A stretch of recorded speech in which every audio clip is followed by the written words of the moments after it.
Today we're getting into the latest tech, Tesla, and EV news, including the fully leaked affordable Model Y, Tesla adding features to the Model 3, officially launching the performance Model Y in the United States, the future Apple Vision leaked, and more, so let's get into it.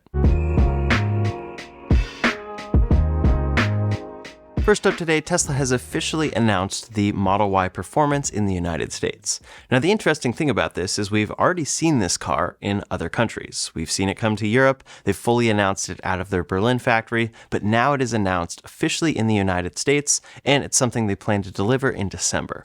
Interestingly, this did overlap a little bit with the ending of the federal EV tax credit, which is now gone, but some people were able to secure orders of this with the federal tax credit attached to it at the very end of September 30th. Regardless, that credit is now officially gone, so we'll see how automakers adapt to it. It seems that some will already extend that credit, so to speak, by giving people that level of a discount, and it seems that others will maybe do a little bit of a smaller discount, like we'll talk about in a minute with Tesla's lease credit. In any case, the specs for the Model Y Performance in the United States are a 306-mile range and a 0 to 60 in 3.3 seconds. The max speed is 155 miles per hour, and of course this has that new performance powertrain, along with an adaptive suspension and specific drive modes.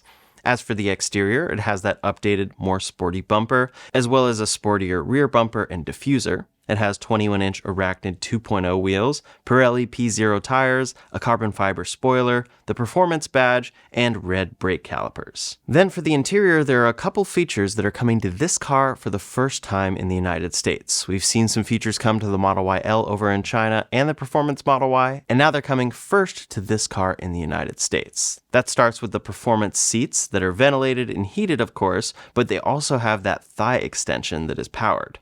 On top of that, there's a carbon fiber interior trim, as well as a 16-inch QHD touchscreen. That is the biggest touchscreen Tesla has shipped on the Model Y yet. Then this car has a gray headliner. As for pricing, it starts at $57,490. All paint options are included with that price, and then there are a few hidden things here, like the fact that this price includes free lifetime premium connectivity. Typically that costs about $100 per year, so that does end up saving you at least a little bit of money. The next one I find pretty interesting, and that's the fact that the tow hitch is included by default here. Then white interior is included as an option as well, and of course, again, deliveries will begin in December. Overall, it's exciting to see this car launched, but as I mentioned in my last video, it does come at a pretty big premium. It comes in at $8,500 more expensive than the long-range all-wheel drive, which gets a 327-mile range and still gets a 0 to 60 in 4.6 seconds, along with a lot of those other premium features. You are getting things on top of performance, like that thigh support in the seats that are bolstered, as well as a larger touchscreen and an updated look around the exterior. But still, it's definitely a premium for the performance upgrade there. But again, it comes with things like any paint option you want, the free white interior, and the tow hitch. One other very interesting detail is that for right now, this is a cash-only option to purchase from Tesla. As soon as you click lease or finance, this trim entirely disappears on their configurator. That's probably lining up with this disappearing tax credit and the fact that they're kind of revamping how leasing is working as well as financing and interest rates as a whole. But that is an interesting one to see, and I don't think we've seen that from Tesla before on a specific trim of a car, that it's not available to lease or finance. Maybe that's just temporary, but we will see how that develops as well. Deliveries are still a couple months away. Now, there is one more thing that is specific to the performance Model Y at this point, and that is vehicle-to-load capabilities. This definitely comes as a surprise because we didn't hear about this previously, but Tesla confirmed this, saying, quote, "New Model Y Performance offers vehicle-to-load, 120-volt, 20-amp AC with Tesla outlet adapter." Now, this was kind of the replacement to Tesla PowerShare overall that can back up a home and whatnot with the higher trims of the Cybertruck. But they outline what this allows you to do, and you'll now be able to do this on the Performance Model Y specifically. Quote, "PowerShare outlet adapter allows you to power electronic devices using mobile connector and your PowerShare equipped vehicle's battery. To use this adapter, plug mobile connector's handle into your PowerShare equipped vehicle's charge port and connect the adapter to the other end of your mobile connector. You can then use this adapter to plug in any compatible electronic device you want to power." As for specifics, there's a lot that you can do with this. It powers external devices like tools and camping gear and appliances using a compatible compatible V2L adapter, and that provides up to 11.5 kilowatts of export power from the 82 kilowatt hour battery. They're enabling this via over-the-air software updates in version 2025.20 or later, and it's expected to come in Q4, along with the release of this car. You can also do vehicle to home, where it supplies power to a home for backup or grid offset, but they say it requires a Tesla Powerwall 3 or compatible bidirectional inverter and V2H adapter, which can be around a $1,000 to $2,500 hardware installation. This is a very interesting upgrade to see here because I'm surprised by a couple things that they're bringing specifically to the performance version of this car. The first one is the tow hitch, because you don't typically think that people that are going to be towing also want to take this on the track. But there's definitely that customer out there, clearly. And then they're adding this capability, which allows you to back up certain things and power things from your Tesla battery. Overall, I think this is a long overdue feature that they should have introduced quite a long time ago, but it's interesting it's only on the Performance Model Y for now. We'll find out hopefully soon if there actually is a hardware limitation to the other trims of this car, or if they're just locking this feature only to the performance model, when in theory the other cars could do it as well. I personally would love if they launch the Performance Model Y with this feature, and then they tell customers that it's backwards compatible on all other Model Y Junipers. For now, though, it seems performance exclusive. Now, as for that timeline for financing, it looks like it will be available, but Tesla clarified customers placing an order now will be given an option to finance when it's closer to delivery. That does kind of make sense since it's 2 months out, but you really have no idea what the interest rates will be like come that time 2 months from now. And of course, neither do they, which might be why they're doing this. Now, speaking of leases, Tesla has made a big change there, increasing their price because the EV tax credit is no longer being factored in directly. For the Model Y and the Model 3 in the US, those prices are up by up to 11%. But Tesla is also introducing a $6,500 lease credit to help offset that difference. Quote, monthly lease payment already includes the $6,500 Tesla lease credit, which is subject to change or end at any time. Order does not guarantee eligibility. So lease prices are still up. For the Model 3, we have the long-range rear-wheel drive at $429 per month, then long-range all-wheel drive at $549 per month. Performance is up to $759 per month, and these are all with $3,000 down for 36 months and 10,000 miles annually. Then for the Model Y, it starts at $529 a month for a long-range rear-wheel drive lease. Up from there is $599 per month, and that's of course for $3,000 down, 36 months, and 10,000 miles annually. So the estimate here of what the performance might come in at could be close to $899 per month, or maybe Tesla will have some way to get it down a little lower, like $849 or even $799, to put it a little more in line with other trims. Regardless, pricing across the board, if you qualified for the tax credit or if you were planning to lease, is up for Tesla vehicles now. So they do need to introduce something cheaper, which we'll talk about in just 1 second, because for the Model 3, Tesla is shipping some new changes for that car, specifically in South Korea. The front bumper camera is shown for the first time here shipping in South Korea, and it looks to be something that hopefully is retrofittable, because if it's necessary for the future of FSD, we want to be able to add that to the latest hardware for Model 3s. In any case, this indicates that it should be coming to the rest of the world soon. And the other thing they've added back is the turn signal stalk. That's pretty funny to actually see particularly pointed out and advertised here, because it's something that they obviously took away with the Model 3 refresh, and now they've had to backtrack it and basically call it a feature that they're adding this back. Next up today, though, there's some big news for the upcoming affordable Model Y, and the fact that we basically have all details about this car leaked.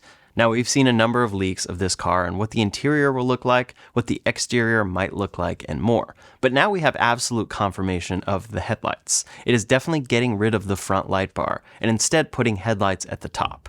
One was spotted out in the wild, covered, driving at night, so it has to, of course, use those headlights. And we can see that they are absolutely located up top, instead of where they are on the current Model Y with the light bar. Today for the Model Y, there's the daytime running light bar, and then the headlights are located below that. Instead here, for the cheaper, more affordable Model Y, they're going with just normal headlights. But these details were further confirmed on Tesla's website in leaked code. These details are of course not 100%, and some could be placeholders, but it seems like Tesla is calling this a Model Y standard.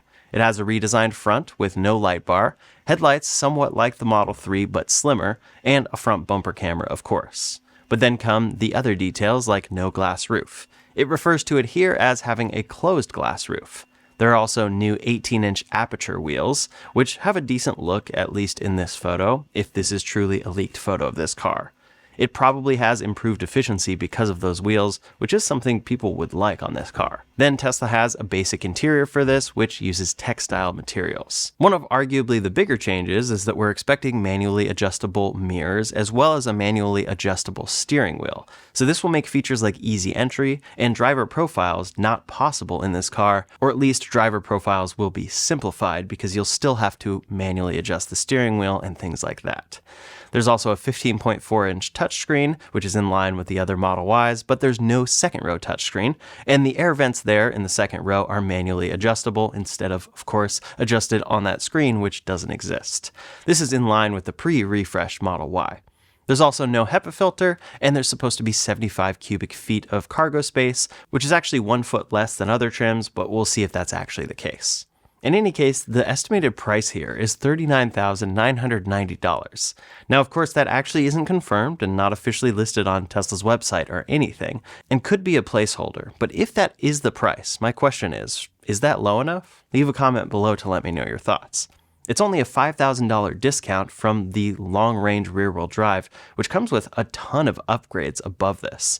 If it's lower range too, I think this would be pretty crazy and basically be a placeholder car that they have to get people to decide to upgrade, which they kind of did with the long-range rear-wheel drive Cybertruck, and we see how that went. They no longer sell it. In my opinion, this needs to be closer to $35,000, and in many people's opinions as well, this should be closer to $30,000. I am excited that we're getting some details about this more affordable Model Y, and I'll be very curious to see how cheap it feels when you actually get inside, or if they still manage to reduce some of the features and make it feel premium. But then I'm curious to see final range and then what the true launch price is. How soon will we see this come to be as well? If the performance Model Y isn't shipping until December in the United States, will we see this car announced and then launched sooner than that? Or is it not actually coming at this point until 2026? Next up today, we know that federal EV tax credit has officially ended, but for some people, they placed their orders and now they're going to still be able to take advantage of that credit, at least for a certain period of time.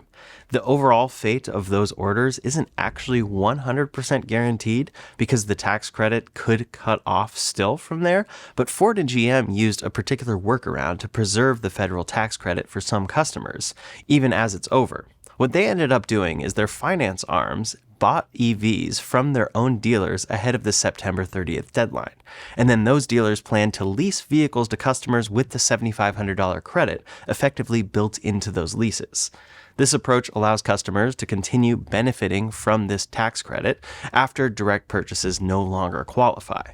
Now, this sounds like something that would be pretty dubious, but apparently Ford and GM consulted with the IRS about this plan, likely to reduce any regulatory risk. But of course, unsold EVs could pose financial exposure for the automakers, so it's uncertain whether the lease credit program will last through the end of the year as a whole. This is very interesting to see because for some automakers, they're kind of just eating this savings and going forward with keeping credits in place kind of like this that are on them. But for Ford and GM at least, it seems like for a certain period of time, they're still going to be able to take advantage of it through the government because they bought their own vehicles that they then plan to lease. For Ford, the only qualifying EV here was the F-150 Lightning, but for GM, they had a bunch of other cars that qualified like the Chevy Equinox, Blazer, Silverado, and Cadillac Lyriq. It's definitely very interesting to see all of the different approaches that people are taking here, but regardless, EVs are about to get more expensive, so we'll have to see automakers adapt, and hopefully that just means cheaper EVs come to be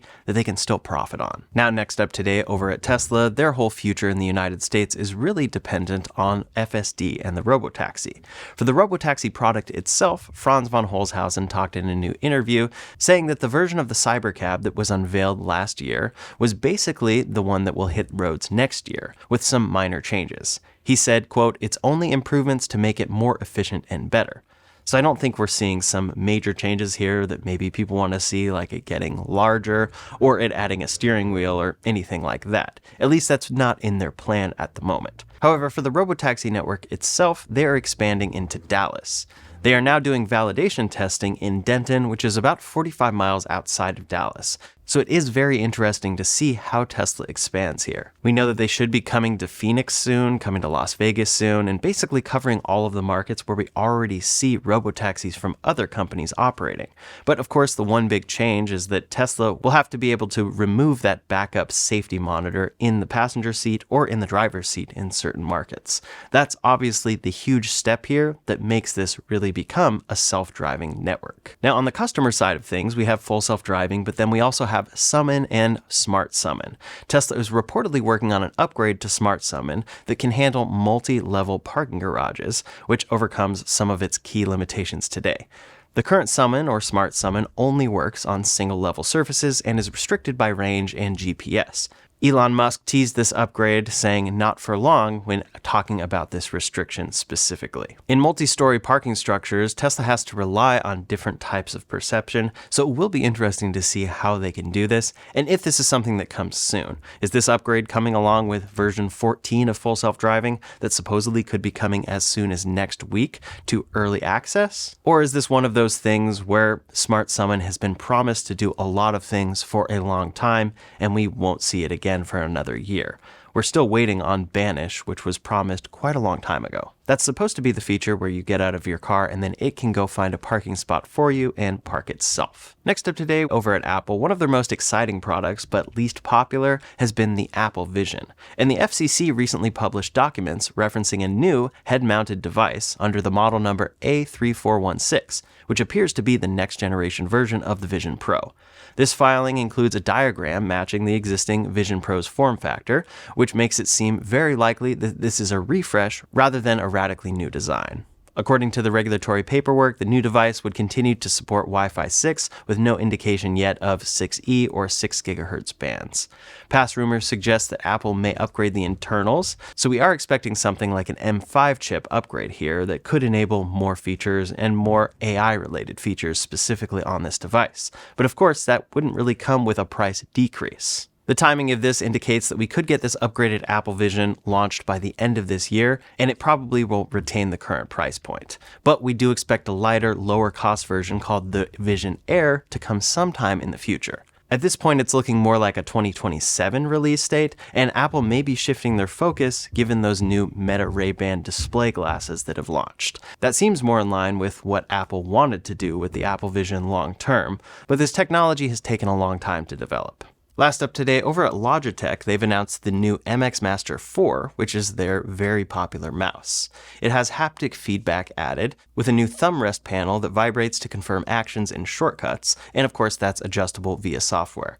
It also has an action ring and gestures, which is a circular shortcut menu with haptic cues, and the gesture button has been moved to the side for easier access. Overall, they say this is a more durable build than the MX Master 3, which is what I currently use, because it has less rubber and a firmer textured shell to avoid wear spots. That's definitely something I see. For specs, it's the same ergonomic shape. It has dual scroll wheels, an 8000 DPI sensor, 70-day battery life, Bluetooth support and Logi Bolt support, and it comes in at $119.99, shipping in October of this year. Overall, it seems like this is an improvement and a better, longer-lasting version, but people are curious to see how much the haptic feedback is worthwhile versus how much it actually just hits your battery life. In any case, that's all the latest tech, Tesla, and EV news for today. So in the meantime, if you want to see a breakdown of Tesla's safety as tested by third parties, you can check out that video linked up here or in the description below. Thanks so much for watching, and I'll see you on the next one.